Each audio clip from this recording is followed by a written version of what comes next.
Hello, everybody. You're listening to the Big Chill Podcast. This is episode 329, The Shocker.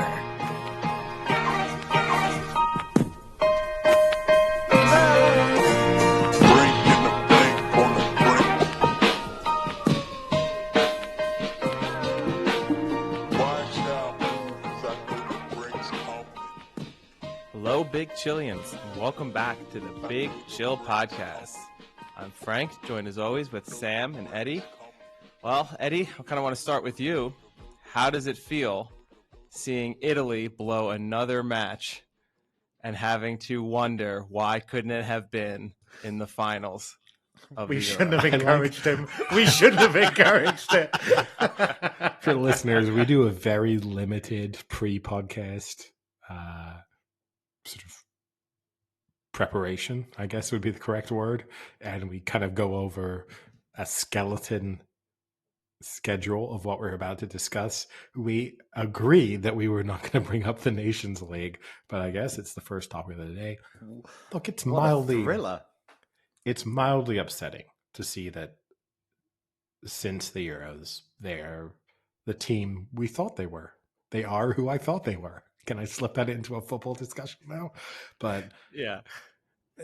look, it's a little bit upsetting. And obviously France had a fairly impressive second half comeback as well today against Belgium, which good for them. I think it sets up, in some respects, the least compelling final we could have imagined, which is France against Spain, a team we know are quite good when they turn up, against a team who we know can be good when everything works right. It would have been more interesting to see Belgium in there because they're trying to prove themselves. But Sam, you haven't spoken the entire podcast, so I'll let you step in. Because I gave all my comments in the preparation bit, so we're done now. I'm just repeating it. But yeah, Sam, do you have an interesting fact about when Italy last lost at home? Bunny, you should mention that. I do. It was 1999 when Italy last lost a competitive fixture at home. Now, look, preparation, we unpack that, right? And it may not seem that impressive, but I'm pretty sure the run is like 37 games. Now, look, competitive games also mean like Andorra, San Marino. They're going to be the easy games in there, right? But it was the longest home kind of consecutive record that's now been broken. It's not a bad record. I want to be clear. It's not bad. And most of the major European nations will have lost to home qualifiers against inferior, or probably, let's just limit it to inferior nations in that time period. That being said, it's not like they've hosted a home major tournament since 99. So you are talking exclusively Euros and World Cup qualifiers.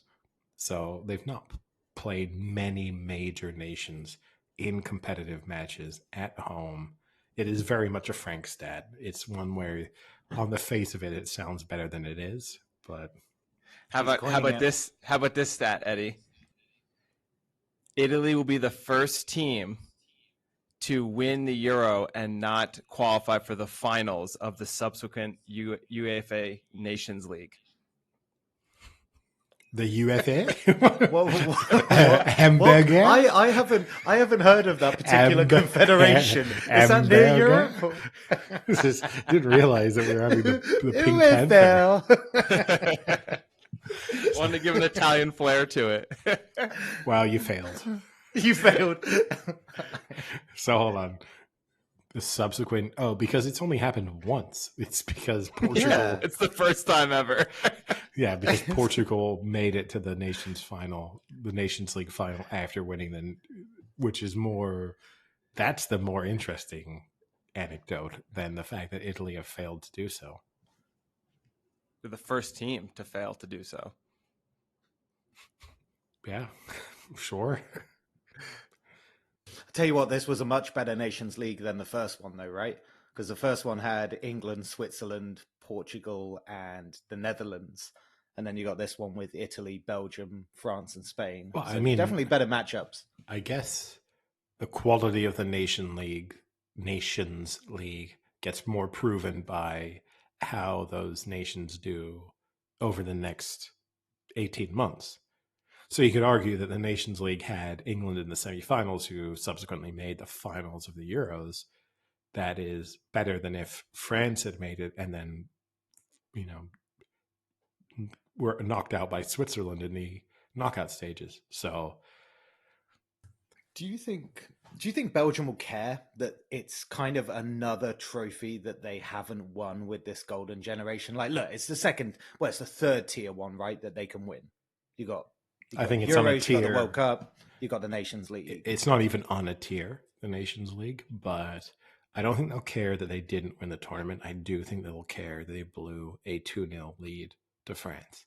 I do think they'll think they were totally on top of a match and France managed to come back. And I think that France are sowing seeds in the back of the minds of the Belgians about which team is better and which team can hold a lead and which team can come back.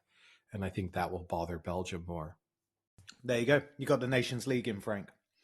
All that half an hour prep. That's weird. All that half an hour preparation. We finally got it out there. Mission accomplished. Got him. Eddie, anything to talk about from your side?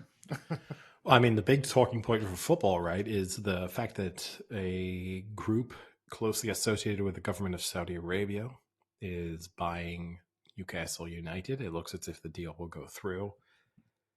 Interesting, because part of the process has had to be that the group has had to disassociate itself with the government itself, which is obviously because of the human rights infringements that the Saudi government is accused of having committed, including obviously discrimination against women, against homosexuals, also the persecution of journalists. I mean, just across the board, not a great look as the Premier League trying to promote, and look, we all know where this money's coming from. I find this a little bit of a bitter pill to swallow. I don't know how much I can buy into a group of footballers kneeling before the start of a football match, but also knowing that one of the 20 teams participating is owned from a group that would be very happy to murder 20 to 30% of them if they happen to say the wrong thing or encourage their wife to drive or sleep with someone of the opposite gender. So not a great look for the Premier League, not a great look for UEFA, not a great look for world football.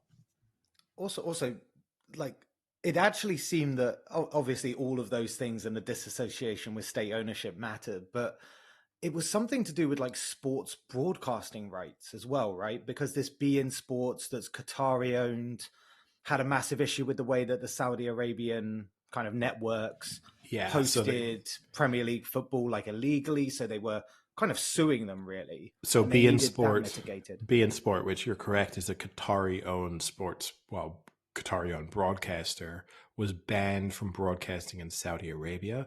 They had a long-standing dispute over the fact that the Saudi authorities were turning a blind eye to illegal streams. And so seemingly in a deal, we will obviously not be publicized the details exactly of what agreement they came to. The Saudi authorities have agreed to shut down these illegal streams and also allowed beIN Sport to start broadcasting in Saudi Arabia. The whole thing just leaves me with feeling so uncomfortable about the deals that are made. Like football, sports in general. If you want the purity of sports, that was gone 70 years ago, right? The idea that you just had the local family done good who bought their sports team and really cared passionately about it and poured money into it, and everyone who played for it really cared about it. We are well and truly done with any thoughts of that.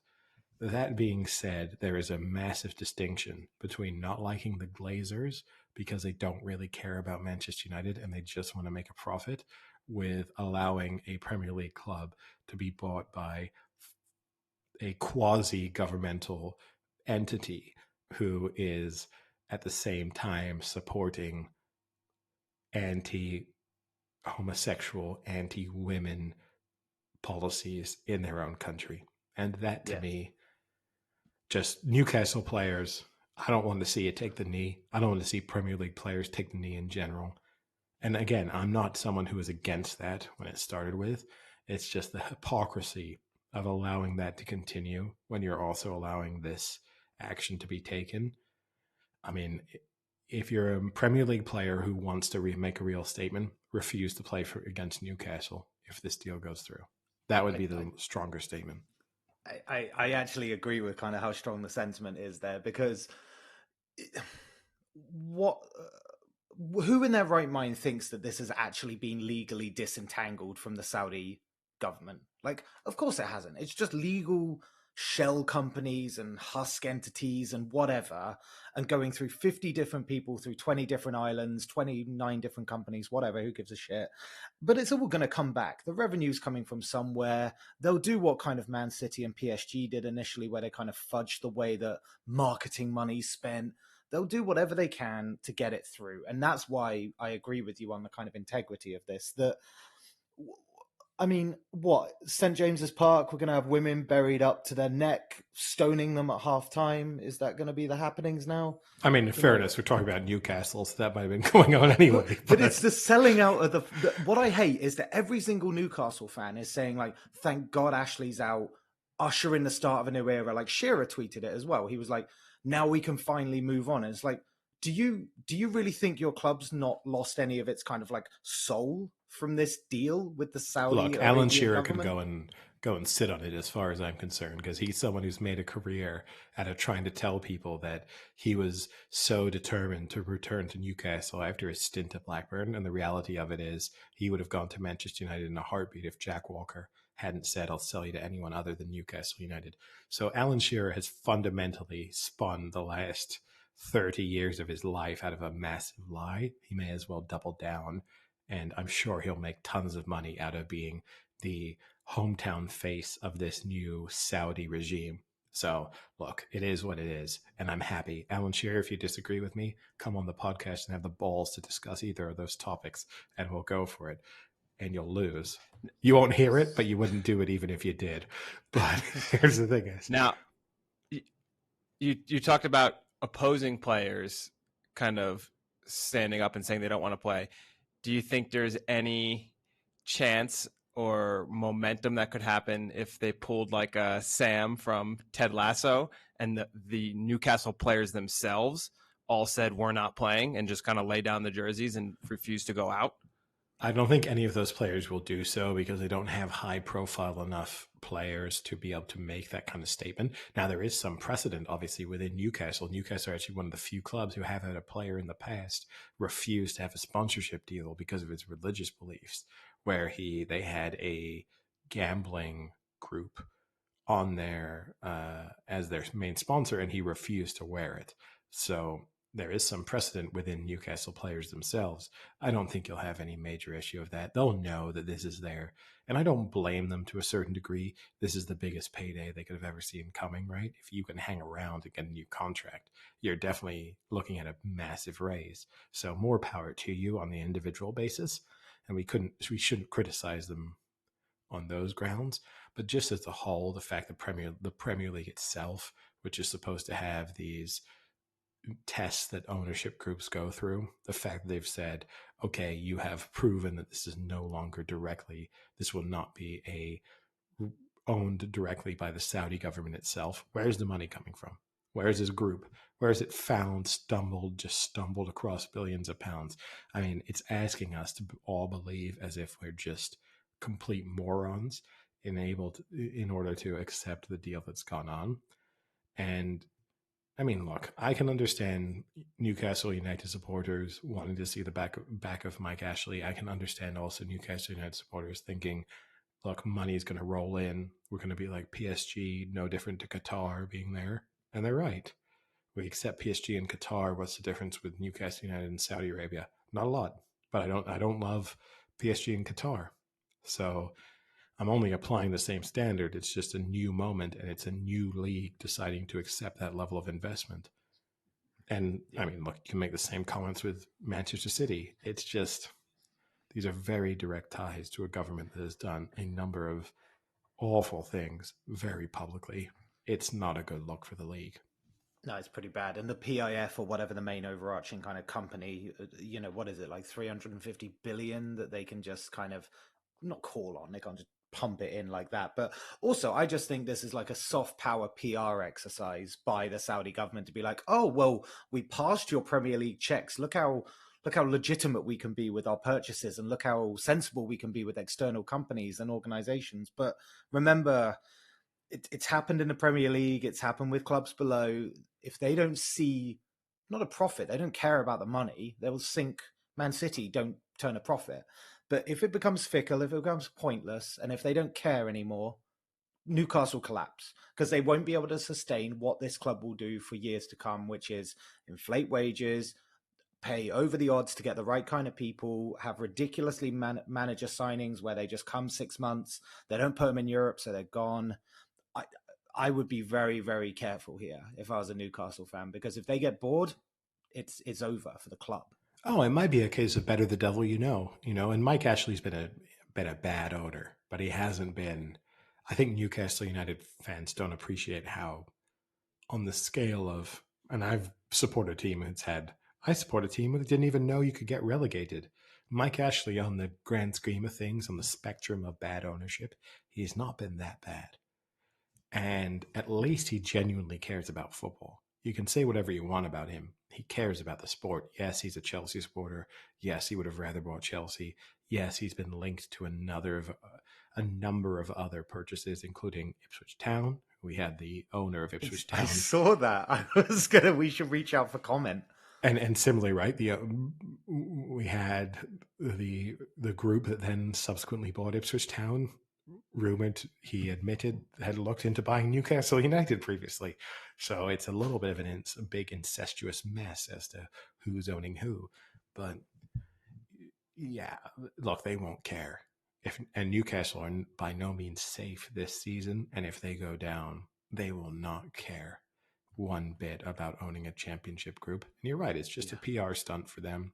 It's just a massive bit of advertising that they can have of playing in the Premier League week in, week out. They can have whatever, Visit Saudi or whatever it is they're going to put on the shirts, and St. James's Park is going to be St. Saudi Park, or whatever it is they're going to do to them. What makes it even worse is that they're they're following, and I don't mean this, it sounds very misogynistic, right? But they are following that kind of sleazy Birmingham City, West Ham route of where they had Karen Brady, and now you have them with a sort of semi-attractive woman as the face of all of this. And it's just as if we're going to, because a bunch of sleazy tabloids are going to want to show her in compromising positions as, look at the attractive chairwoman of a Premier League club. And exactly the same thing we did with Karen Brady. And everything about it is unappealing to me. I'm glad I'm not a Newcastle United supporter. If I were, I would be done with the club right now. I've already had a couple of conversations with friends about it as well. I'm like, do you really think this is okay? Like, and they're obviously just screaming about the fact, like, the end of Ashley and the beginning of a new era. It's like, is this the era you wanted? Is this the kind of like sacrifice of a club that always prides itself on kind of like history and ferocity of fans and stuff like that, to just have this kind of owner? I just don't understand. I can't remember her name, but she came out and she was like, our backers aren't the Saudi state. Literally, the name of the consortium that bought it is the Saudi Public Investment Fund. I just don't get it. I don't understand how the Premier League have looked at all. But what's more, right? What percentage? Fine. What percentage of you think Newcastle or that area voted pro Brexit? What area do you think them hate? Oh yeah, but they don't like Europeans. Hate the idea of they like the thought of the Taliban make their skin crawl. The thought of the ISIS just want to go all proclaiming they would go to Syria and beat them with their bare hands.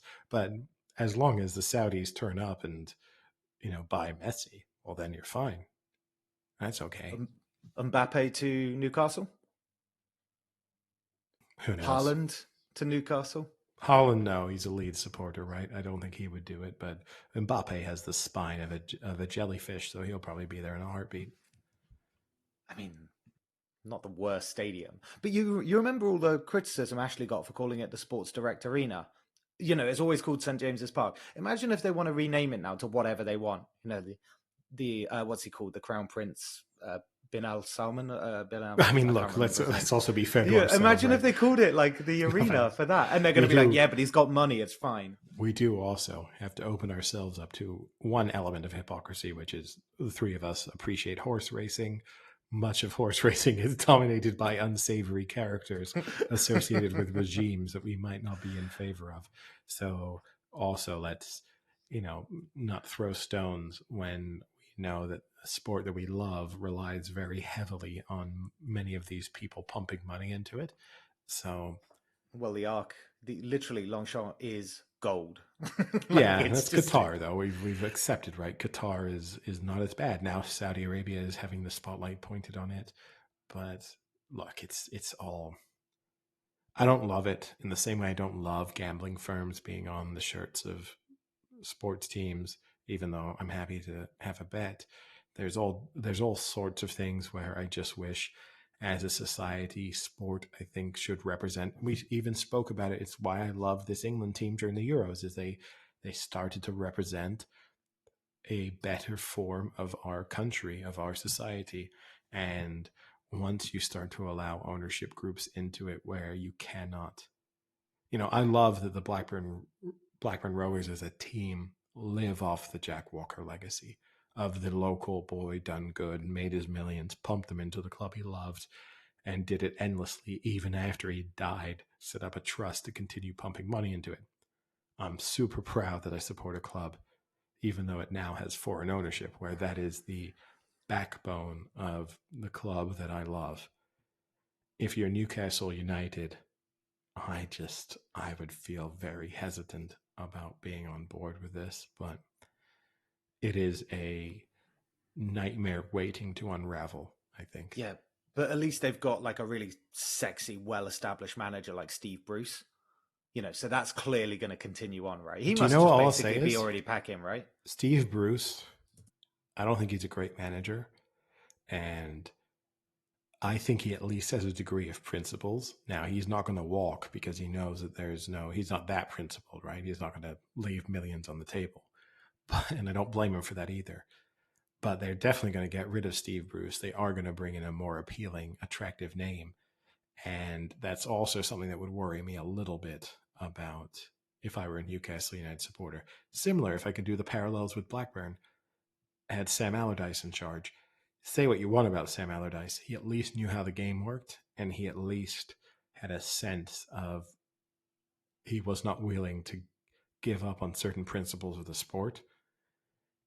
If they just bring in some foreign big name who's just there for the big paycheck, doesn't really care how the club is being run, and is just happy to oversee the team so long as the checks clear on a weekly basis, really it's a nightmare scenario as a Newcastle supporter. But we'll see.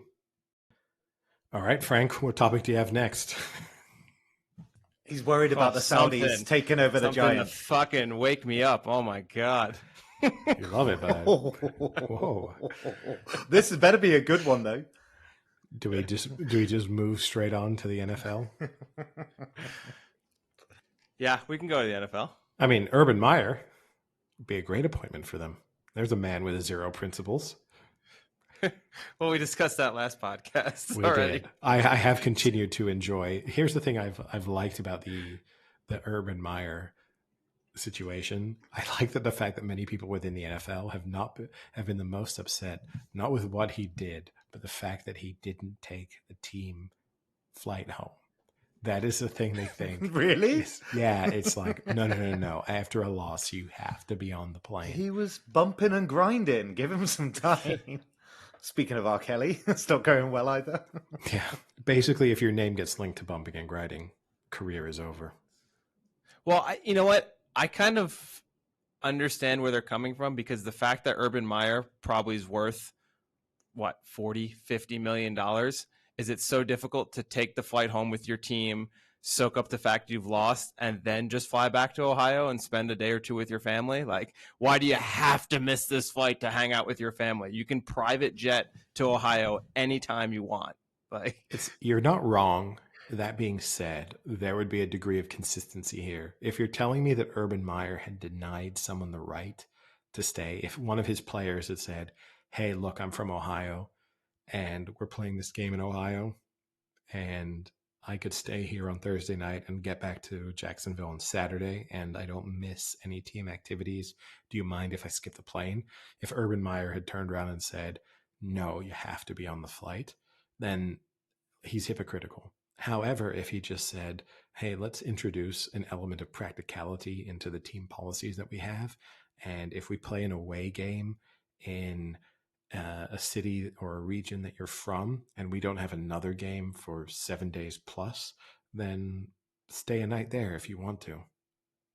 I think more power to him. Like, why do we have to stick to policies that were introduced? Because in the 1970s, I never would have done that. It's like in the 1970s. Whose voice is that? Who is that supposed to be? You pick who you want it to be. Some guy covering the NFL. Disgruntled 75-year-old Jacksonville Jaguars fan. Disgruntled NFL countdown analyst who taps his Super Bowl ring on the table while he says it. Wait, 75-year-old in the 70s. He was born in 1895. I mean, that's pretty... Wait, what? Pretty old man there.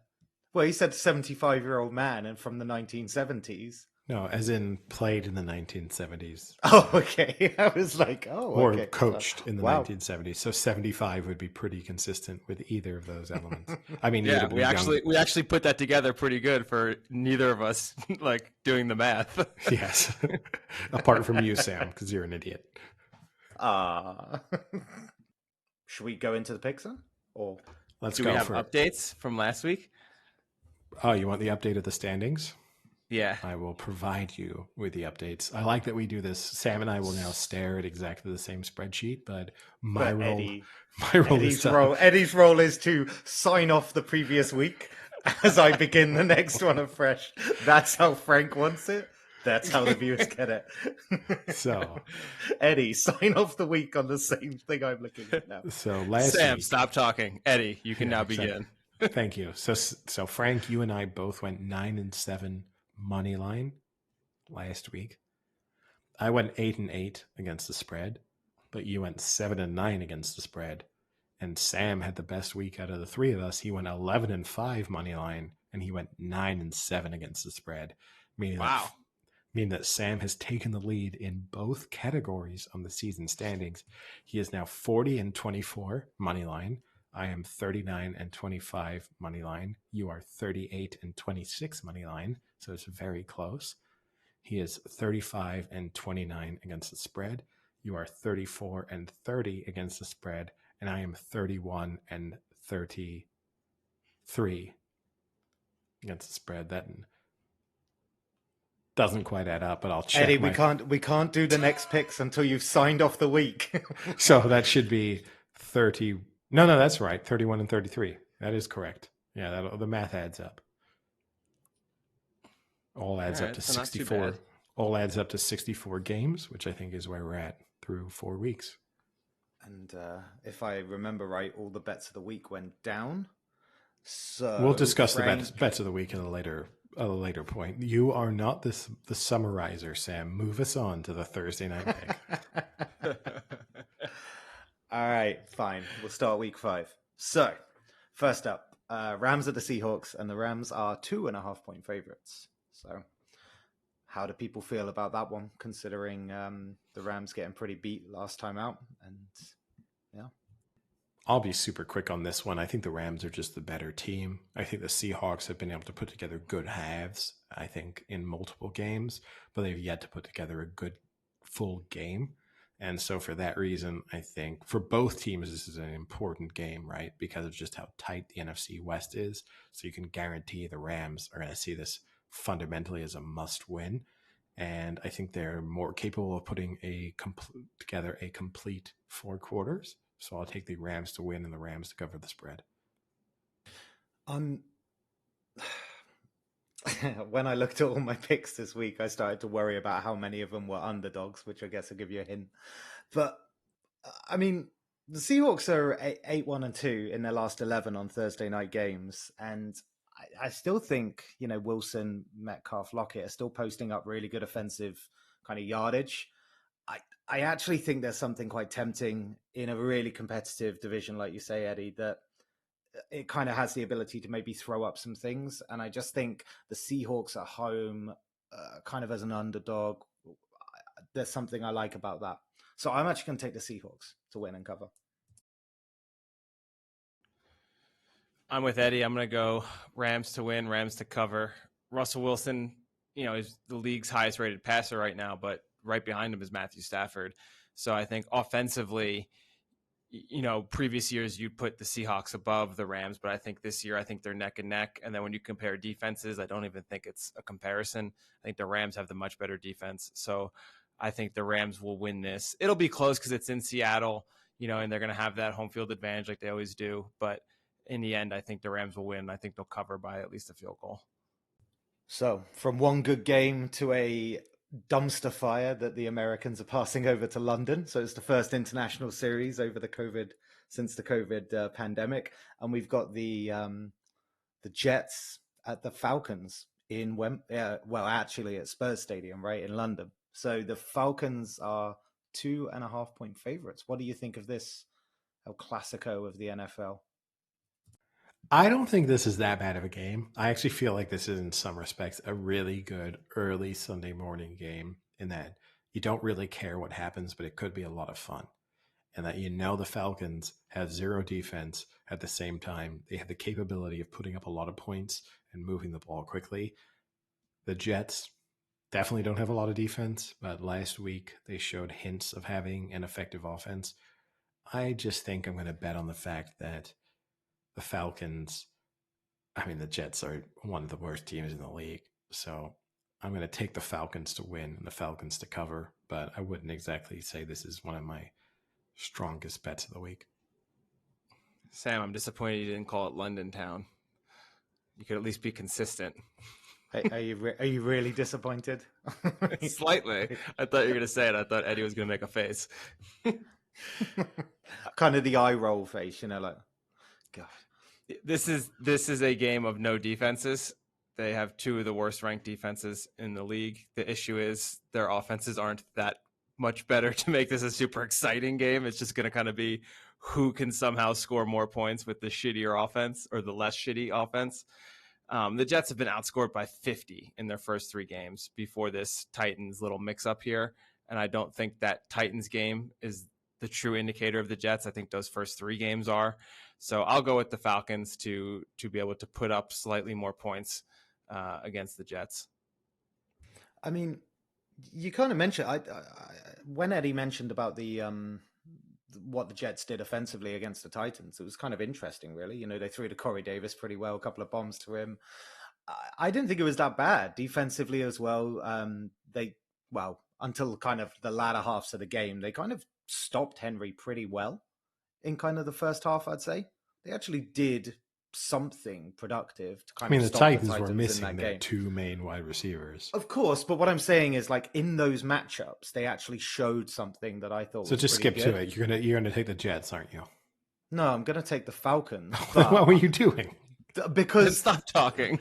Because my opinion, wow, I just think that if the spread was a tiny bit worse off, maybe like 4, I probably would have tried to thread that needle a little bit. But I'll take the Falcons. Fascinating. Oh, fascinating stuff. Wow, we are really riling through this podcast. All right, I got it. All right, Riling. Broncos. Yeah. Well, right. Next game, please. Wow. Okay. Broncos at the Steelers. Steelers 1-point favorites. This is going to be an interesting one, right? Because all right, come on. But this is an interesting one. This is a matchup of two things that Frank hates, which is the Steelers and Drew Lock. In all likelihood, Terry Bridgewater is expected to be out because of the concussion he suffered last week. There is a possibility that he will play. If he plays, I would imagine that this line will shift significantly between what we're seeing now. I think you'd see it maybe go by 2 points if Terry Bridgewater were suddenly healthy. But I'm very interested to see where Frank goes. It's just literally two things that he could not hate more. I do think that this Broncos team was a little bit exposed last week. against the Ravens. I think the Steelers' defense is good, and whilst Ben Roethlisberger is definitely on his way out of the league, I still think he has the capabilities of managing a game in which all he has to do is manage the game. And because of the limitations from the Broncos side at quarterback, I think he'll be okay. So I'll take the Steelers to win and the Steelers to cover. Eddie, you are so right. This game, for no reason, because I have zero interest in it, has pained me the most on who to pick for this game. Here sits Big Ben, clearly past his retirement. Just no one told him that he retired because he's just sitting back there, just getting sack after sack and doing nothing. He currently sits 28th in QBR at 36.3. So to give you some reference, the top 10 QBR is above 60. So he's almost half of what a top 10 score should be. The only people he's ahead of is Trevor Lawrence, Zach Wilson, Davis Mills, and Justin Fields. So he's in atrocious company. Oh, hold on. So the only people he's ahead of are the number 1 pick from last year's NFL draft, the number 2 pick from last year's NFL draft, a very highly rated pick from last year's NFL draft. Yeah, and Davis Mills. And a guy with an extremely long neck. Look, it's not the worst company to be in some respects. Can't get much worse. But insert Drew fucking Lock. 6.6 QBR last game. One of the worst in the history of the NFL. But his career sits around 39 or 40. So even he historically has played at a better level than Big Ben is playing now. I cannot pick the Steelers to win any more games this year because they are people. Whoa. You think the Steelers will not win another game? I think they might forfeit out the rest of the season. This is the turning point in the Steelers season right here. It's if history has told us anything, this is when things turn around. The Steelers. What are the Steelers' odds to win the Super Bowl? I need to look this up, and I need to put everything I own on it. Frank, you are making me reconsider my pick. That's how dangerous your premonitions can be. The Steelers are currently... I gotta look very low to find them. Is it odds on request? 100-1. The same odds as the winner of the Ark. I'm going in. It's fate. You can't not do it now. Now it's been said. I don't have too much dissimilar to say to Frank actually though about this. Like, I just can't take the Steelers at the moment. Like, Big Ben just looks so washed up in my opinion, and even if the Broncos have kind of some things going wrong or complicated on their side, I don't think it matters too much. So I'll take the Broncos and to win this one.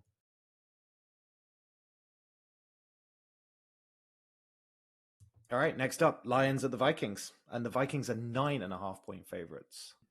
This is such a tough one because it's hard to take Kirk Cousins as a 9.5-point favorite in the NFL. I mean, genuinely, even if he was playing against us, I just wouldn't totally trust it. But the Lions' inefficiency from an offensive standpoint, combined with their inability to stop the other team from scoring points, means that I think you have to take the Vikings. So I'll take the Vikings to win. That I feel very comfortable with. I'll take the Vikings to cover the spread. That I like a whole lot less. But I just think I can't take this Lions team with 9.5 points at the moment. Yeah, it's when you watch the Lions play, they're not terrible. They're not of the level of, the Jets or the Texans right now. They have fight. But then when you look at the bottom line, they lost to the Bears by 10 points, and the Bears are not a good team. They lost to Green Bay by 17 points. They're playing close games, but they're still losing by a lot. So I think the spread seems scary because the Lions are a team that can give a good effort. But I think at the end of the day, the Vikings with the points is the safer bet. I don't love it either. And I mean, we every week we talk about how the Vikings are unreliable, but their record should be a little better than what it is. And I still think at the end of the day, they're an offense that can put up 30 points. And I don't know if the Lions can put up 20. I mean, I think you're right before you make your pick, Sam. A little bit of context there, right? Which is they lost to the Bears last week by more than this spread. And the Bears aren't great. And the Bears are now 5.5-point underdogs to a team that also lost last week by this spread.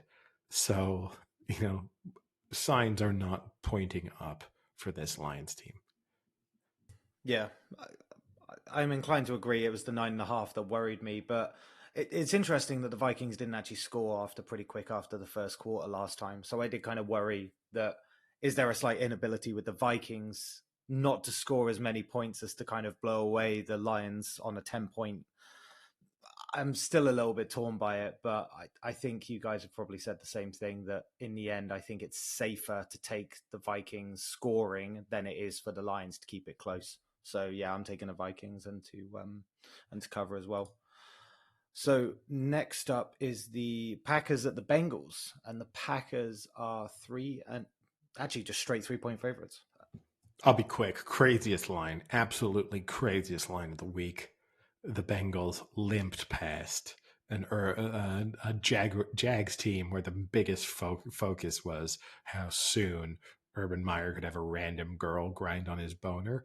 So the fact that they are somehow given any chance against a Packers team that is somewhat decent is absolutely insane. I'll take the Packers all day long and to cover the spread at the same time. According to the DVOA, the Bengals have the 5th best ranked defense in the league. That might be because just Urban Meyer's dick got in the way of some of the Jags plays. I don't know what was happening last week, but no, it's adjusted, Eddie. It's adjusted, so they took into account that. Okay, he's hung. This is what we're saying. Urban Meyer is hung. It's offense adjusted or defense adjusted over the offense they're playing. So they took that into account clearly. Okay. So Aaron Rodgers, not hung. I mean, this could be the game where the Bengals are found out, but I'm not sure. Sam, the Bengals were found out on Thursday. Let's be clear. The Bengals were found out on Thursday. They scraped by a Jags team that is absolutely atrocious. Okay, let's call this one a slight personal bias then, because I don't know, there's something about the Packers. They beat the Steelers and the Lions. They weren't really convincing in those. You had that massive anomaly against the Saints the weekend and they edged the 49ers. Like maybe I don't know enough to think that the Packers are like really good, or at least competent that they need to beat the Bengals. But I just think the Bengals at home, they're competent enough at the moment, and they'll go to the pass-friendly thing again because Mixon's out. I'm gonna take the Bengals and to snap. Sam, the only difference between you and Urban Meyer is that Urban Meyer spent last weekend grinding with some girls. That is the only thing that separates you from an NFL head coach. So let's not try and pretend that the Bengals were not absolutely exposed against an awful Jags team on Thursday night. Okay. The guys, you two took the Lions against the Bears last weekend, so I'm gonna be okay. Oh, Kitty has claws with his picks. Kitty.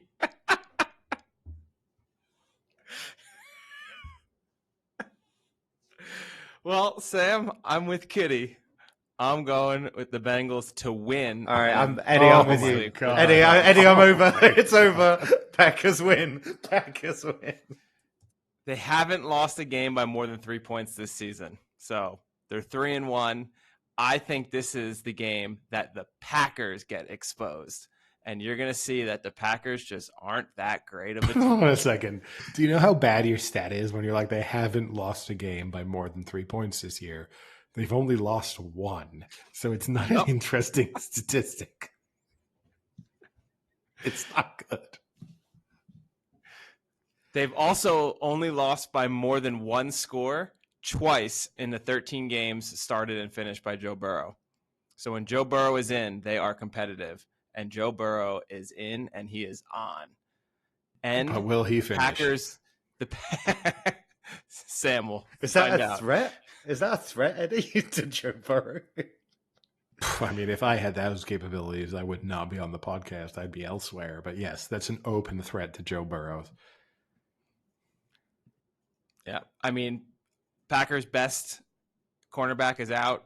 I think Jamar Chase can have a big game, and they're going to come up big here with a win. Love it. I love it Dolphins too. at the I'm Bucs. just going to say I love it. This was week 5 was about when I took a stranglehold on the picks contest last year, and it's looking like I might be able to do it again. History is well and truly repeating itself. Sam, keep us rolling. The games haven't even happened. So, Dolphins at the Bucs. Bucs are 10-point favorites. Bookies think this should be an easy one. What about you two? I'll be quick. I think, yes, the Bucs will win. My only question mark is their secondary is so significantly depleted that taking them as 10-point favorites is a team that has struggled to put teams away so far this season, minus the Falcons when Matty Ice decided that he would ice the game for them. But I can't take the Dolphins in their current format plus 10. Just I think they look so bad. I'm going to take the Bucs. I think part of it will be the Bucs reacting to some of the criticisms that have come out of the poor performance against New England, and that they'll try and show that they're better than they have shown so far this season. It's a dumb logic as to why they'll cover a 10-point spread, but it's what I believe in. I think for me, like when it's pretty hard to take the Dolphins after the last couple of displays. Like, yeah, I'm not really sure. The double-digit spread kind of concerns me a little bit, but I just think the Bucs are better. They can turn it on better than the Dolphins can kind of stop them. So I'm going to take the Bucs and cover. Yep, I'm with both of you. Bucs to cover. The Dolphins have been blown out by the Colts and by the Bills, so I don't think it'll be any different with the Bucs. All right. Speaking of those Patriots at Texans, and the Pats are 9-point favorites. Any miracles coming from the Texans here? So I mean, listen, Davis Mills he's the next Drew Lock. We can bring up the stat that we bring up every time. Belichick is 6-1 against rookie QBs since 2018, and the scoring average is 30-10. So he's got a 20-point spread on rookie QBs. I think it's gonna be the same here. So my only worry is that with this high of a spread, the Patriots aren't a good scoring team. They only average 17.8 points per game. And that's slightly inflated by the fact they put up 25 against the Jets. So you're really looking at a team that averages probably 14 to 15 points per game.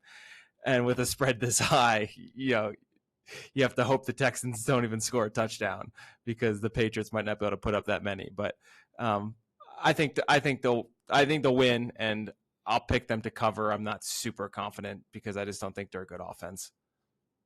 I mean, Frank, you speak as if, you better hope the Texans don't put up a touchdown. Yeah. They didn't manage to do it last week.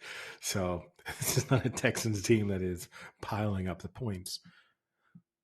I think that the Patriots are showing encouraging signs of being a team capable of handling the lesser teams, and I think they'll feel confident based on their performance against the Bucs. So I expect them to win.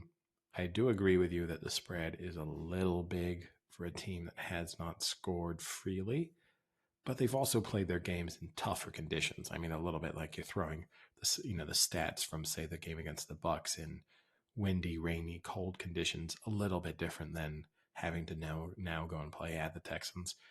I think the Patriots will win, and I think they'll cover. Yeah, my logic's not too dissimilar. I think the Patriots are better than the 1-3 suggests. I think there's more encouraging signs than the 1-3 suggests, and I just think the Texans are a bit of a complete dumpster fire. So, I'm fine with it. I'm fine with the Patriots and to win, and to cover. Actually, Eddie, Texans haven't scored a touchdown in the last 2 weeks. So, what's to say they're going to start now? So basically, you're saying the Patriots need 20 points. Yeah. Can they score 20? They cover the spread. I think they can more score than their 20. average. but I think they can score 20 against the Texans. All right. Saints at Washington. Saints are 2.5-point favorites. Saw an interesting stat that the Saints are in the bottom half of the offensive kind of rankings for the NFL, which kind of surprised me considering how often the Saints are usually leading or at least very high in those rankings. Anything from the Washington defense this time around? It hasn't exactly fired, but what do you both think? I think the Washington defense turns up this week. I think this is when we see Jameis Winston return to his normal status as Mr. Pick, and I think Washington wins this game. So I also think their offense has not been bad. As much as Frank loves to hate on their quarterback, I think Mr. What was his nickname? Can't even remember it. Heine? Mr. Heine Heineke? No, what was it? Mr. Something to do with the quarantine.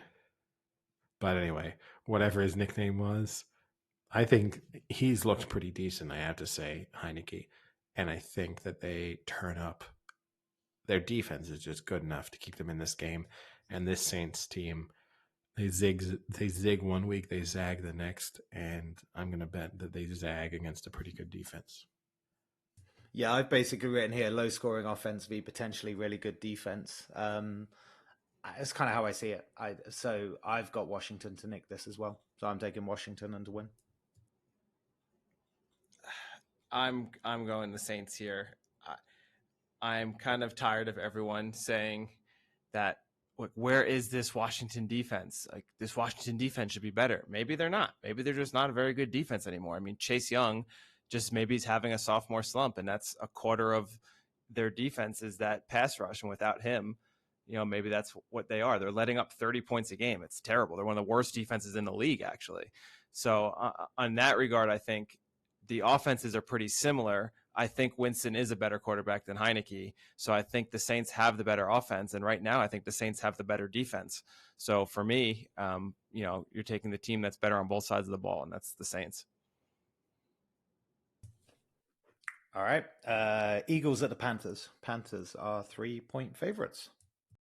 I mean, to be fair, I don't really have much on this one, so I don't mind going first. I don't have too much to say about the Eagles. I don't have too much to say about the Panthers, but I just think the Panthers are a little bit more effective than the Eagles. I don't really like the Eagles, to be honest, so I'll take the Panthers into cover. I won't take the Panthers until I know Christian McCaffrey is playing again. He's limited at the moment. It's unclear. I think even if he does play, it's obviously not going to be as involved as he is. And he basically is their offense. So as a fundamental rule, I don't care who they're playing. I'm going to take any team against the Panthers until McCaffrey is back. So I'll take the Eagles and I'll take the points. Yeah, I thought I was going to be the only one here. I thought I was going to be doing the shocker pick, but I'm going to go the Eagles. I think they are 1-3, but they could be a little better. And they had a tough stretch. They played the Niners, the Cowboys, and the Chiefs.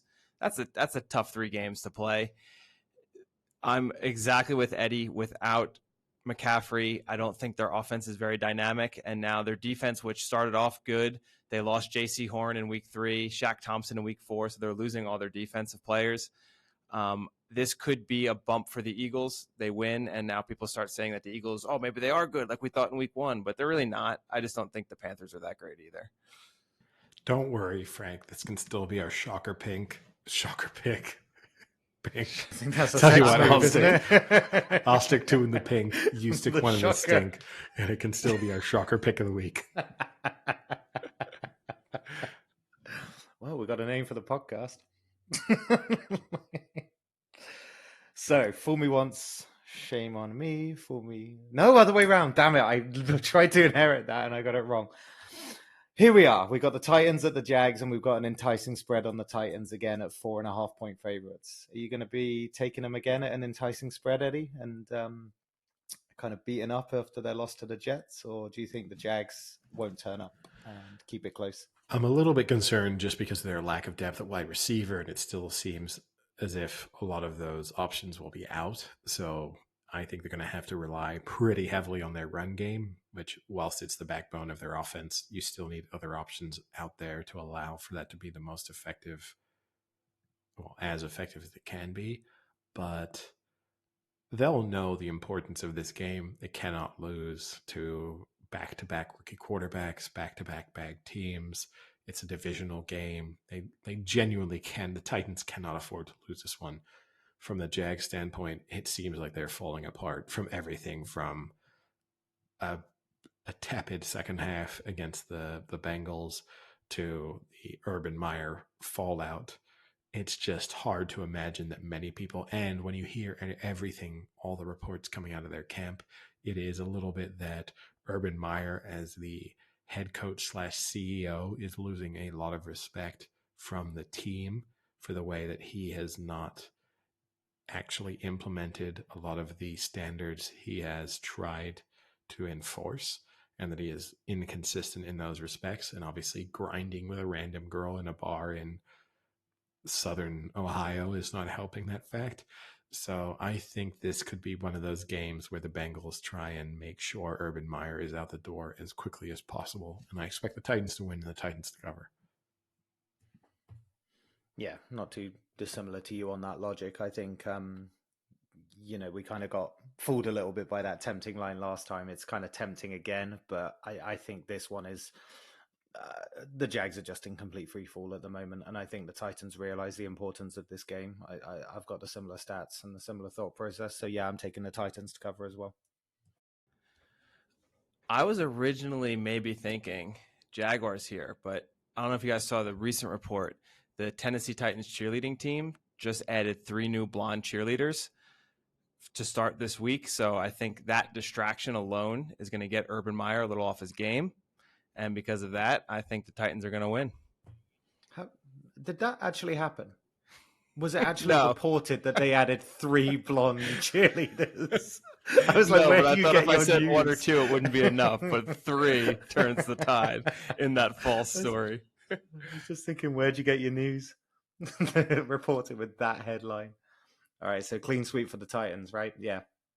Cool. Okay. Bears at the Raiders, and the Raiders are 5.5-point favorites. I wasn't impressed at all with the Raiders' performance against the Chargers, but the Bears just came off a win against the Lions, which is hardly impressive. Are you happy with the line at 5.5, or do you think the Bears can do something better here? For me, I don't have much on this. I just can't trust the Bears or Justin Fields at this point. Even I don't know if he's even the starter. I don't still get what's going on, but he apparently he is the starter. It is going to be like the starting performance. So. I mean, we've gone through it a few weeks now that the rookie QBs haven't looked great, and I think this is another game where you're going to see a decent performance, but a lot of turnovers and bad throws and mistakes. And the Raiders looked decent at times. They have a good offense, so I'm going to trust the Raiders to outscore the Bears here. I think the Raiders are good. I think they've only come unstuck really against good teams. So I definitely wouldn't put the Bears in that category. I think they were a little bit flattered by that scoreline against the Lions when you look at the fact that the Lions failed to come away with points from 3 consecutive trips to the red zone on their 3 opening possessions. That game could have been very, very different had the Lions been efficient on those 3 opening possessions. So, I think the Raiders are a good team. And I think they'll win this one. I think they'll cover the spread. Yeah, I think the Raiders are fine. I just think this time around, right, with Fields starting, I think considering all the backlash about kind of the protection and schemes they're running for Fields, I think they know this time around that they have to do more for him, that more protection, more schemes to get him moving. And I think it'll happen. And I think the Bears will score points here. And I think the Raiders will win, but I actually, I think I'll take it to be a really close game. So I think I'll take the Raiders, but I think I'll take the kind of Bears on the points really with that one. So can we just agree that Sam labeling the Raiders as fine might be the bitchiest comment we've had on the podcast so far? I think the Raiders are fine. What's wrong with that? Should he have said sexy instead? Yeah, the Raiders are really attractive. Browns at the Chargers, and the Chargers are 2-point favorites. I'll kick it off. I'm not super sold on the Browns. It just came out this week that Mayfield is playing with a torn shoulder these last 3 weeks, and it showed because he's playing pretty atrocious. I don't think that's naturally going to heal itself in the next 3 days. So I expect a pretty bland performance from Mayfield again. And when you couple that against the man in shining armor on the other side and Justin Herbert, I think Herbert's going to outduel him, and that's a Chargers win.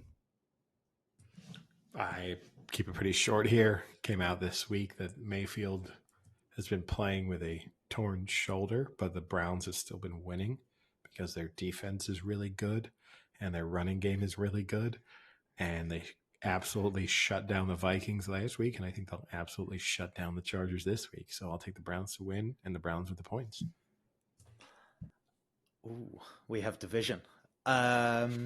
I think it's an interesting matchup, right? The Chargers don't allow much passing, but they allow a fair amount of running yards. And what do the Browns do well at the moment? They run. The Browns also have the third-ranked defense in the league at the moment. I'll take them. I'll take the Browns. I think it's a good matchup, actually. Different kind of opposing styles with the run game of the Browns at the moment with the Mayfield injury and the way Herbert throws at the moment. I think it'll be a good matchup, but I'll take the Browns. Next up, Giants at the Cowboys, and the Cowboys are 7-point favorites.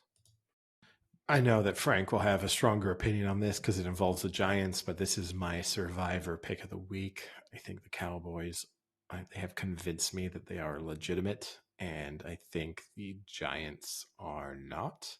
I think they have elements of their game that are pretty good, but the Cowboys are just better across the board. So I will take the Cowboys to win and the Cowboys to cover the spread and fundamentally win the division in week 5. Yeah, I agree with you. The Cowboys, I think the Cowboys are for real in general, not just winners of the NFC East. I think their offense is good enough that they could win a playoff game or two, which in the past few years, the NFC East has looked incapable of even coming close, even though they did. But for me, the 7 is a little much. 3 of the 4 Cowboys games this year have been decided by 7 or fewer. So they like to play close games, but just win in shootouts. And the Giants seem to have an offense that can kind of hang around and play a shootout game. Daniel Jones is having a decent year. Decent's a strong word, maybe, but you were going to say good. You were going to say good. I was going to say good, but I pulled it back. I have been extremely impressed with him, mostly because he's stopped the turnovers. And he's been able to hit the deep ball, which the Giants haven't had a QB that could do in a long time. So he's one of the best throwers of the deep ball. Such a slap in the face. Such a slap in the face to basically the Giants' previous quarterback, Eli Manning, who made 2 of the most iconic deep throws in Super Bowl history. It's such a massive slap in the face. But those last 2 or 3 years, he was terrible at throwing the deep ball. He was worse than the NFL. I'll tell you what. Hey, do you want to take 2 Super Bowls over the next 5 years from Daniel Jones in exchange? The last couple of years won't be great. I'm not saying that. I'm saying they're finally getting good at throwing the deep ball again. So maybe another Super Bowl's in the wings here. Okay. I just think the Giants will keep it close. So I'll take the Giants to cover, but the Cowboys to win.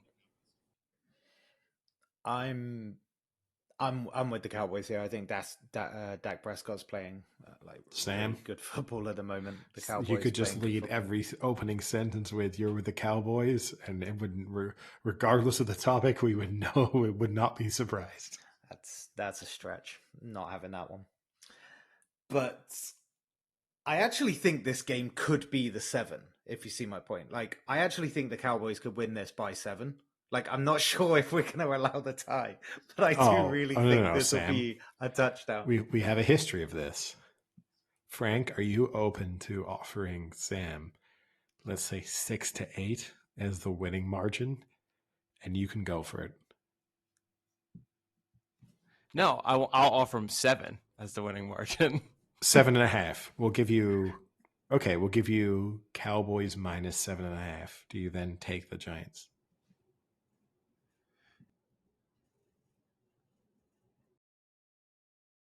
8.5. No, that's a point and a half difference. You Tiniest. just said It's it just could the win tiniest. 5-7. I just want the tiniest bit more cover. Like,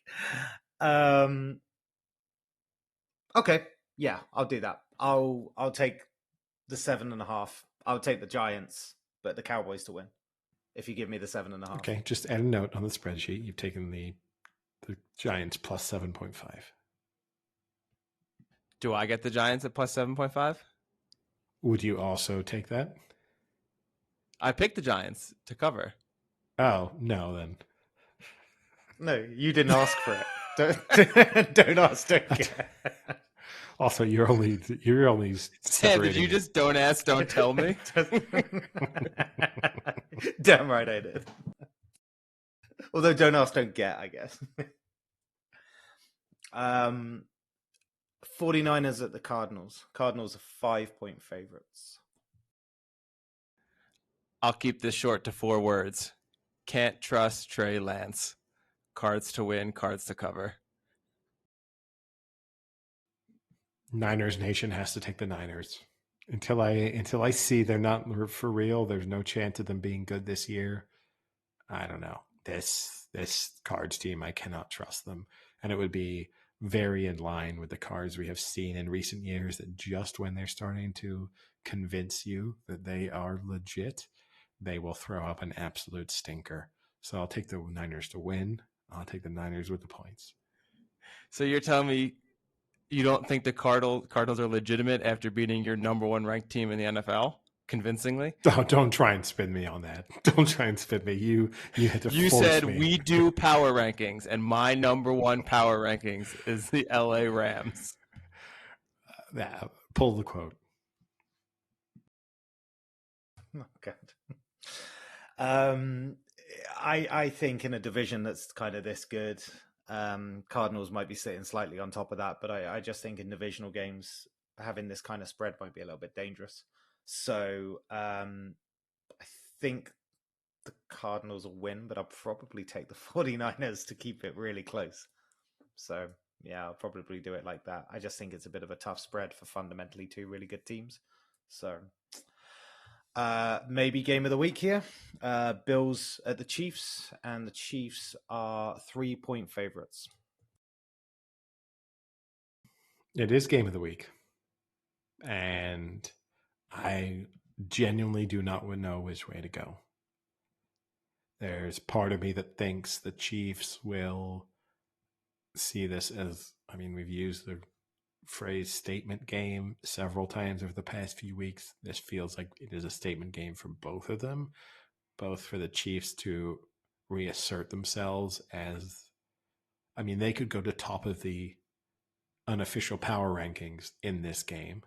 At the same time, the Bills could give themselves the confidence that they can beat the Chiefs in the playoffs, which I think is something the Bills need to establish. If the Bills lose this, it's going to be very difficult to believe in them, several months from now when they are likely to play each other in the postseason. The issue I have is I just cannot trust this Chiefs defense. And so as good as this offense is, I just have to believe that the Bills will be able to score on virtually every possession. So I'm going to have to take the Bills to win, just because until the Chiefs show me that they can stop the points from just leaking, I cannot take them against a good team. So the line for this one's 56.5. Like, there's obviously going to be a lot of yardage in this game, right? But do you think, it's the highest line I've seen. I'd go way over. I'd be stunned if both of these, if you're telling me that they don't both score 30 plus points. I guess the only way I could see this going under is if the Bills defense really shows up and this is 34-24 Bills. They've been showing up recently, right? Defensively, they've been there. Yeah, they played the fucking Texans. Against Houston, Washington, and the Dolphins. Yeah, I'm just saying they're still doing it. They're still kind of restricting. Let's see them against They let Big Ben score 23. Yeah, I think I would take the over. I think I would take the over more confidently. I would take any other money line bet or spread bet in this game. I would take the over as the most solid part of it, but I just, again, until I can see the Chiefs defense can stop, just not be a leaky sieve for any offense that turns up, I'm going to take the Bills. So this was the highest spread of the week. What do you think the lowest was? Highest is you mean the Highest over over-under. under. Yeah. The lowest is the Patriots for sure. It's probably like 38. Oh, I might say the lowest is the Broncos Steelers. Frank's riding pretty close. It's 39.5 on the Patriots Texans. So what's Broncos Steelers? Texans haven't scored a touchdown in 2 weeks. I'm concerned that Sam told us it was the lowest, but then he has to look up the other spreads. Oddly enough, like that one was 40.5. It's now changed to 39.5. Oh, so there we go. My apologies. There is a tie. Oh, there we go. Hey, credit to us for identifying the two lowest. Yeah, you found the market mover in the last hour since I looked at it. So well done. I mean, this is a game for me. Oh, go ahead. Well, I think I think this is one of those games where maybe I look past some of the stats and things like that and just think of how important it is for the Chiefs. And I just think like the fact that it's the night game, the fact that it's really massively important for the Chiefs to turn up and have that kind of statement, the fact that they got home field advantage. I just think that those kind of things combined will carry them over. Look, it's going to be a complete shootout in terms of like score in the game. I'm just going to stick with the Chiefs. I could totally see it going the other way. And the 3-point line suggests that, right? But I could totally see it going the Bills, but I'll take the Chiefs. You talk about important game for the Chiefs. The Bills last year were 0-2 against the Chiefs, and that was, their hurdle to potentially being the best team in the AFC. So you could argue that this is kind of a must-win for the Bills where they can steamroll against other teams, but can they beat this team that consistently just takes them down when it really matters? So when you look at the statistics and you look at the records and the Bills are getting points, that seems like the easy bet. But there's the Chiefs are the Chiefs, right? And Mahomes is Mahomes, and he plays great in those big matchups and those big games. He's a gamer. The insight I have never. I mean, I read a load of write-ups on this and a load of understanding. How can you give me a hard time for repeatedly saying they are who I thought they were, and then you say the Chiefs are the Chiefs and Mahomes is Mahomes? I'll replace my catchphrase with just the Bears, the Bears. Wow. Well, if the Bears won big games when it mattered, then they wouldn't be the Bears. But I'm going against the statistics, and I think, I just have to go Mahomes to win this in a Sunday night game. I think it'll be a shootout, and Mahomes will out-duel Josh Allen. All right. Well, final game. Sunday brings to Monday, and we've got the Colts at the Ravens, and the Ravens are 7-point favorites. I don't know if it's me, by the way, but I felt the NFL this season, there's a lot less half-point spreads. That they're inviting a lot more of the pushes. I don't know if that's a deliberate betting, not ploy or tactic, but I just don't find 7.5s, 6.5s, 5.5s. I don't find as many of them anymore. They feel like on the nose more with the kind of point value. I mean, that's a level of analysis we could do because we have a database of built up spreads. I'll tell you what, next week I'll tell you whether or not you're correct. My gut instinct would tell me that you're not. But I'll take the Ravens. I don't think the Colts are very good. I think these are two teams that are good at the same things, and the Ravens are just better at them. Their defense is better. Their run game is better. So I'll take the Ravens to win, and I'll take the Ravens to cover the spread. Yeah, I think the Colts have a pretty good rush defense, but I think the Ravens are just much better at running the ball compared to the defense. So I think it'll be a bit of an attrition game, but I think the Ravens are just better. So yeah, same for me. Ravens to win and cover. I'll take the Ravens to win, but the spread's a little much for me. I'll take the Colts to keep it within a score. All right. Well, I rudely took away some spotlight on the bet of the week. So, Eddie, over to you for bet of the week. Well, it was not a good week for any of us. First week where all three of us lost, and that means that I am now down to $80,150. Sam, you are now down to $90,100. Oh no, I'm now down to $60,150. I'm sorry, Sam, you're down to $90,000, and Frank, you're now down to $45,000. There's Anne Frank again. I don't even remember what my bet of the week was last week. Your bet of the week was you lost on Notre Dame. It's always Can I just advise you Very something nice. coming into this bet of the week? Just leave out college football. You've yet to pick a winner. Oh, too late. Too late. Although I have to check. No, I've got that wrong. I'm down to 80,150. Sam, you are down. I think I'm on 100K because I think my bet was like 11,000 something. Yeah, And it was so winning- it was that's playing right. with I've winnings. calculated it. So you are down to 100,100, and Frank, you're down to 55,000. I've subtracted the losing stake from the final stake, if you see what I mean. So Frank, seeing as you've yet to have a winning bet of the week, would you like to lead us off? Okay, well, I'm going to mostly dip into college football on this one. I was going to pick some of the teams that I think will win, but the issue I have with them is they are tough games. So, like, I do think the Chargers will beat the Browns, but it's not as if the Browns are a bad team, so that's a little risky. And the same with the Chiefs and the Bills.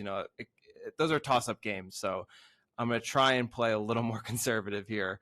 I'm going to keep my toss-up games to the college football, where I'm going to go Oklahoma over Texas in the Red River Shootout, which I'll get into in a minute about the Red River Shootout.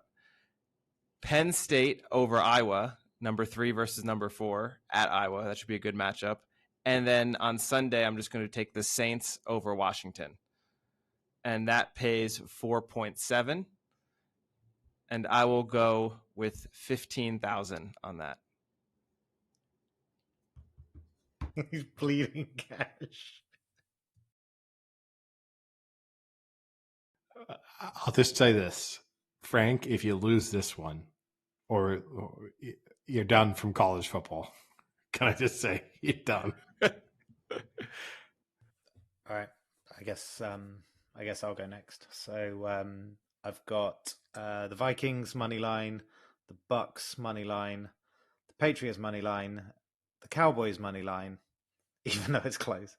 And then I got England, so international football. Obviously this weekend, no Premier League, but I've got England -2 away to Andorra at 4-11. Stole that from me. Pays Totally stole that from me. 2.24 to 1.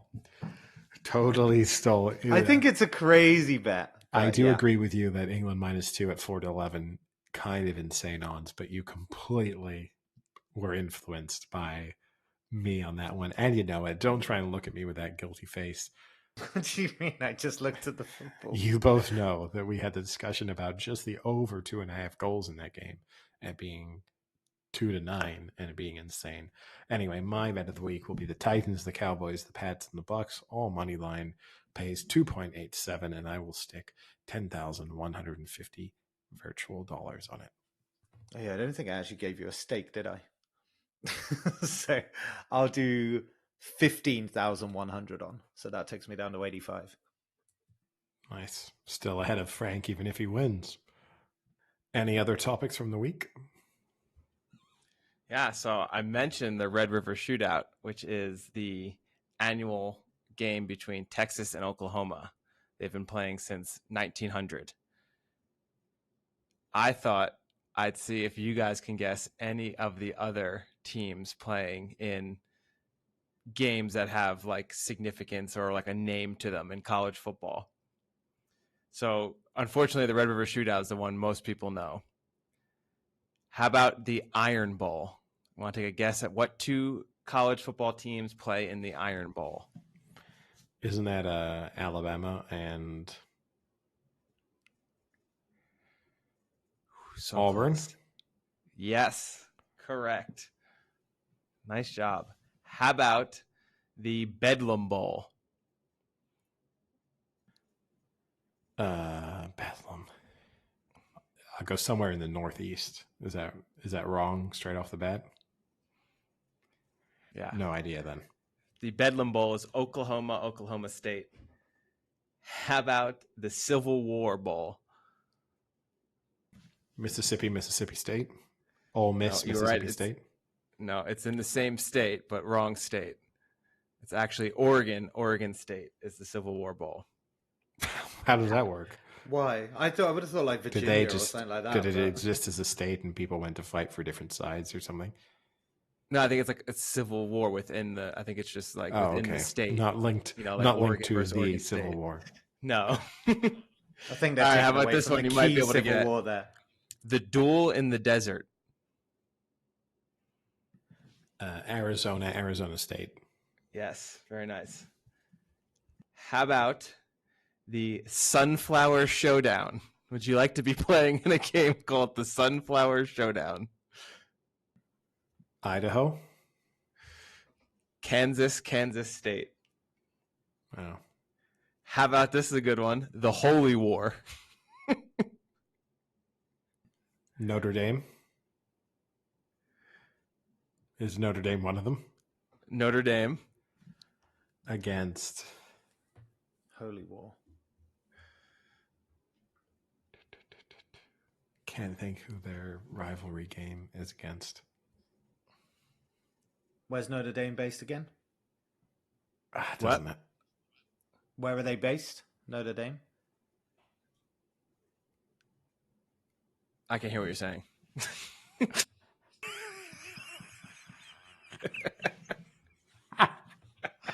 It keeps cutting out.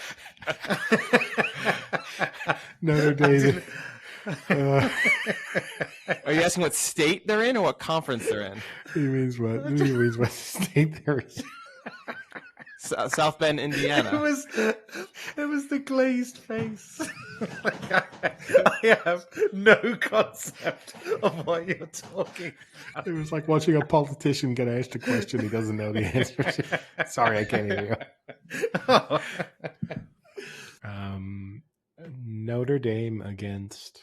I can't think of who the other team Are they always like local games? No, Because so I would this have thought one- Holy War. It could be like one of the other like religious schools, like like Mormons in Utah. BYU. Come here. No, that would be pretty good. It's Notre Dame versus Boston College. Oh, How about I'll give it one more. The world's largest outdoor cocktail party.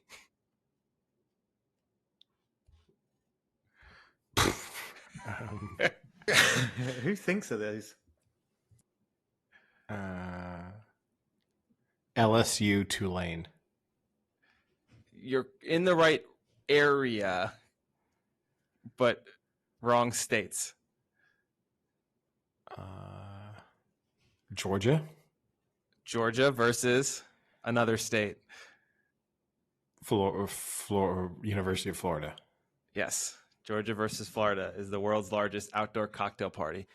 Called that because there used to be massive tailgates, but then they took that name away because of the drinking.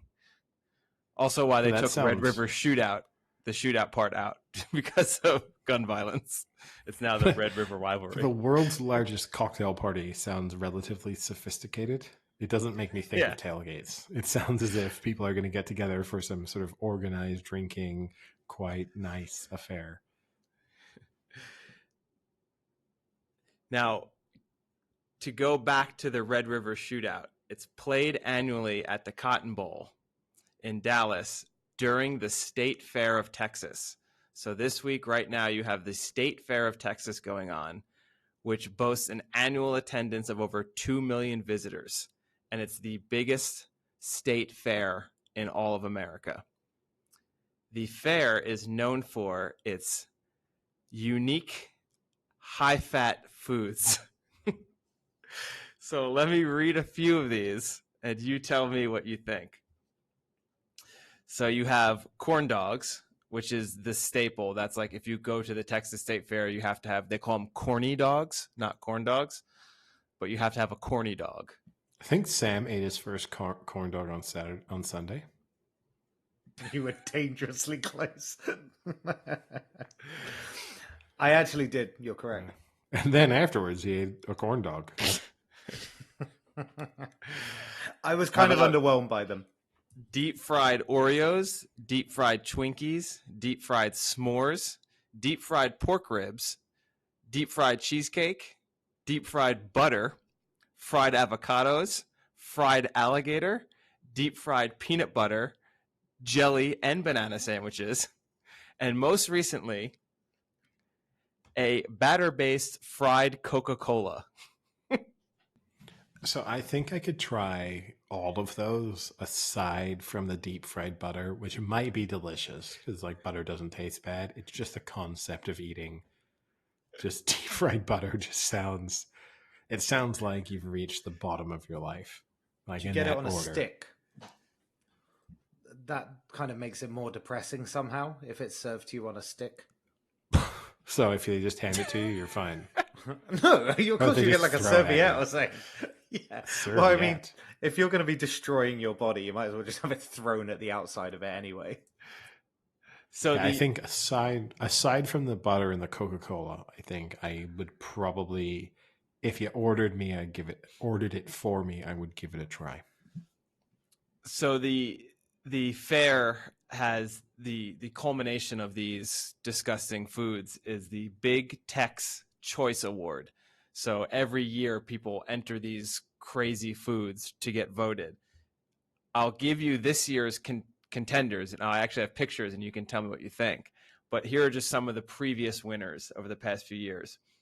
The cotton candy taco, the funnel cake bacon queso burger, fried jello, Fernie's holy moly carrot cake rolly, the smoky bacon margarita, the deep fried Cuban roll, the fried Thanksgiving dinner, and the fried bacon cinnamon roll have been some of your previous winners.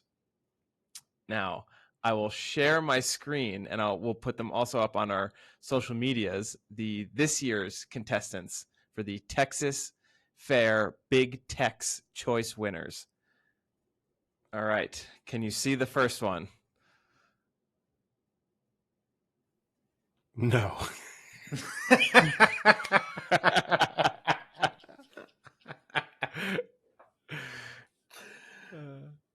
No. What about now?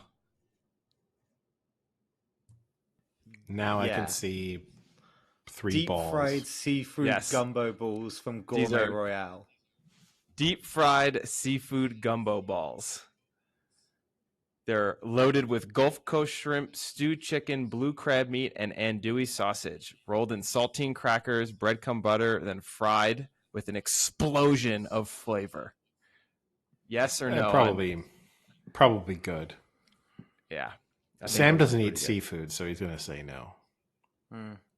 Yeah, I'll pass. It aesthetically looks good, but I'll pass. What did you just say? Aesthetically. Aesthetically. Aesthetically. Yeah. Aesthetically. What is that, a possum? It's an armadillo. This is the deep fried armadillo cookie butter ice cream sandwich, made from scratch cookie butter, drizzled with more cookie butter and sandwiched between two deep fried armadillo shaped cookies. That's probably good. Yeah, it's probably I can probably eat one of them and I can probably eat one of them and I'd be done with it, but I would enjoy the experience. How about the brisket brittle? Does it need to be rich, in the boot? Buttery, crunchy, sweet deliciousness of an old-fashioned peanut brittle with the peanuts replaced with smoky goodness of Texas brisket. That sounds awful. I'm out. Yeah, that does not sound good. That's third at the moment. How about this is a good one? Pork shots. Wrapped sausage with delicious hickory smoked bacon, which forms a tiny bowl.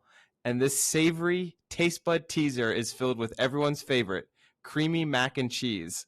The outside is then sprinkled with a secret sweet spicy barbecue rub to finalize this perfect fair food to share item. That's probably really good. That's probably awesome. I think Sausage, when you're bacon, gonna mac remember. and cheese. I probably don't want it described to me, but it's really good, I bet. Fernie's fried toffee crunch cake. That just looks pretty standard dessert. Oh, wow. Basic, Fernie. Yeah. Texas pumpkin poke cake just looks like a Texas pumpkin cake. Pretty basic, by Michelle Edwards. Do better, Michelle. The Lucky Duck dumpling. So that's a delectable pastry filled with delicious combination of rich, fluffy cream cheese blended with succulent duck bacon and delicately roasted sweet corn. I mean, it's basically a duck empanada, right? Yeah, Yeah. it's nothing groundbreaking. There's nothing groundbreaking there. It might be No. all right. This one sounds pretty good. This is Crispy Crazy Corn, put in by Ruth Haunts. They take whole kernel corn and individually batter and fry them. So each piece of corn is fried. Then they're topped with slow smoked pulled pork with pineapple slaw with a drizzle of freshly made jalapeno crema and fresh cilantro. Yeah, I That mean, sounds pretty I've good. always wanted to make corn unhealthy, and they've nailed it. That sounds really good. I would be willing to try. And how about this last one that is diabetes on a donut? Here? No, I can see the picture, and I don't want any part of it. That is a deep fried Halloween. It's a Chewy. delicious, large, chewy pretzel that is dropped in the fryer. They then bathe it in candy corn syrup, followed by rainbow sprinkles, powdered sugar. Now the fun begins, they say, piping in orange and white buttercream icing, then stacking M&Ms, Reese's Pieces, mini Twix, Oreos, cookie crumbles, and candy corn on the top. Also topped with a marshmallow whipped cream and Reese's peanut butter cup as the crown. Could It's you not my eat type. that? No, it's not my type of food anyway. I also think candy corn is really gross, so I'm out just because of the significance of the candy corn in the recipe. But it's also just like candy corn aside, not my type of thing. Yeah, that just sounds too sweet. That's like sugar overload. So those are this year's contestants for the Big Tex Choice Awards. I think the bacon wrap thing wins. Can't even remember anymore. But I think the the macaroni pork- cheese wrapped in Yeah, bacon. the pork shots. I thought the pork shots, which is mac Pork and cheese. shots. It was, yeah. Surprise, surprise. Sam wants a pork shot. The crispy crazy corn could be interesting just because I'd want to taste what individual corn kernels all deep fried tastes like. Well, here's the thing is, I would be impressed if they are. I'm sure they'll be connected. As in, I'm sure they're dipping and mixing the corn in the batter, and then they're throwing that in to the fryer, so that because even if they're throwing them in individually, they will congeal as they fry.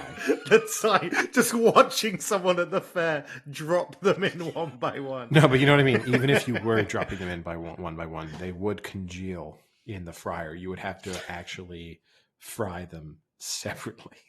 So You saying the word congeal kind of puts me off that now. Well, there you go. Ruined it for you.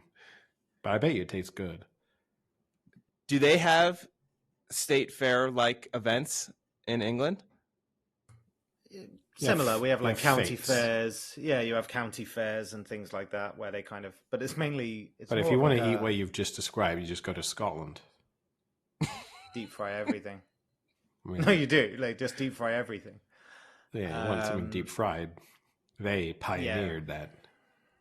Deep fried Mars bar, that kind of stuff. Deep fried pizza. That's I don't know how Scotland. that works. Deep fried Cadbury's cream egg is another favourite of the Scottish. Eddie loves the Cadbury cream egg. I mean, I don't, but yeah. It's grown on me over time, I will say. I at least find them edible now. I was not on board with them at all for the longest time. I could at least eat one now. If you gave me one and the expectation was that I would eat it, I would do so. But 10 years ago, I would have thrown it on the wall. Here you go, Eddie. A simple no would have sufficed, Eddie. Yeah, simple no. I'll give it to someone else. No, I'm making sure no one else gets this. You have to splatter my wall with your cream.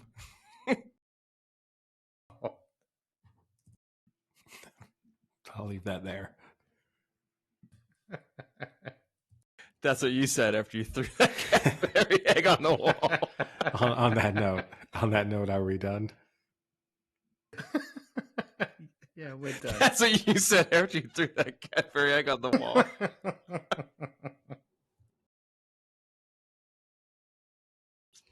Yeah, I mean, that's all I had. Big game in college football, though. Penn State, Iowa. This could be a very good day for Penn State, or we could hear our friend Furlong. Wait, that's screaming. Saturday. Not tonight. Yeah. It's just you made it sound as if it was tonight. Well, I figured this would be released on Saturday, so. Oh, now we're trying to time the content based on. Okay. That's going to make our Thursday night picks become very complicated.